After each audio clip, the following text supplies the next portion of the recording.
पुनेयाव खामानि मावहैनानै न' फारसे फैफिननाय रत्ना बसुमतारिया आन्दायनानै दं। तामुलपुर जिल्लानि सेसापानी गामिनि रत्ना बसुमतारी 36 बोसोर बैसोनि पुनेयाव थानाय श्री गणेश कम्पानियाव खामानि मावनानै थांनाय 18 खालाराव न' फारसे फैनो होननानै गारि गाखोबोनायाव लामा ससेयावनो गारि लाखिनायाव ओंखारफ्लांनानै आन्दायनानै थाबोदों होनना खौरां मोननाय जादों। नखरनिफ्राय कुमारिकाटा आउट पोस्टआव रत्ना बसुमतारिनि गोमानानै थानायनि सायाव गसर होनाय जायो।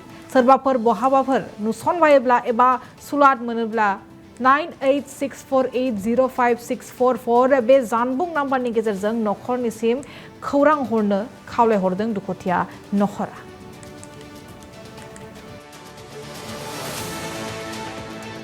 गामिया जाबाय सेसापानी। बिथाङा दानथामसो सिगां केरलायाव खामानि मावनो थांदोंमोन। बिथांनि मुङा जाबाय रत्ना बसुमतारी। आंनिनो फंबाय जायो गामिनि। आरो बिथाङा केरलानिफ्राय फैनानै पुनेयाव खामानि मावफैदोंमोन श्री गणेश होननाय मोनसे कम्पानियाव।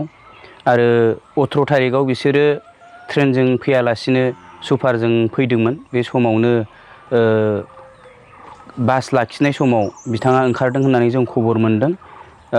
बिनि उनाव बे बासआ खारदों जाहैदों। बिनि उनाव बिथाङा बासनिफ्राय ओंखारनायखाय बिथांखौ खबर मोनबाय जे बिथाङा बासाव गैया, बिथाङा गोमाना दं होननानै जों बेखौ खबर मोनदों। बिथांनाव दा बिदिनो थाखा